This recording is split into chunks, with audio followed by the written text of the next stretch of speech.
Marie a grandi. Elle a fort grandi. Elle a continué à faire voyager les oreilles enchantées de nuées de petits garçons et petites filles. Son beau grand livre a toujours été son complice, sa source, et de son cœur le grand ami. Quand elle a eu tout juste soufflé les bougies de ses 20 ans, Marie a rencontré Thomas, qui aimait lui aussi faire chanter les fils de mouton et la laine et les tissus. Alors Thomas est devenu son amoureux.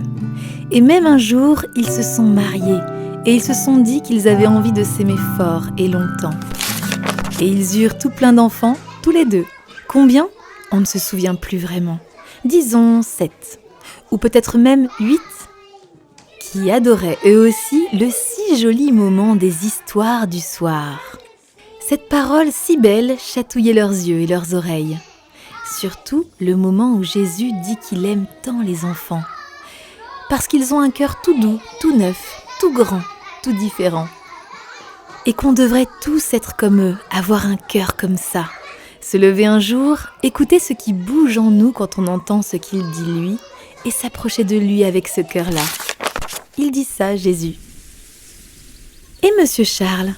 Quand Marie est partie de chez lui, il a continué à réfléchir longtemps à ce qu'ils avaient dit, assis tous les deux sur la large branche. Cette nuit-là, il a fait des tas de rêves. Toute la nuit, il a réfléchi et prié et tout.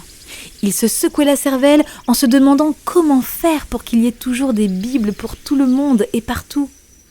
Dans toutes les langues, même les plus drôles, les plus étranges, les plus lointaines. Le lendemain matin, en trempant un gros morceau de brioche bronzée dans son bol de café, il a eu la géniale idée. Il a été trouver en ville des amis à lui et ils ont parlé de la parole du beau grand livre, le même que le beau grand livre de Marie. Parler d'imaginer et construire un endroit où traduire et fabriquer des milliers de millions de beaux grands livres pour le monde entier. L'idée de Monsieur Charles et de ses amis était née ce matin-là. Et depuis ce jour-là, la parole n'a plus arrêté son voyage, tout plein de l'appétit d'être lu et entendu et accueilli.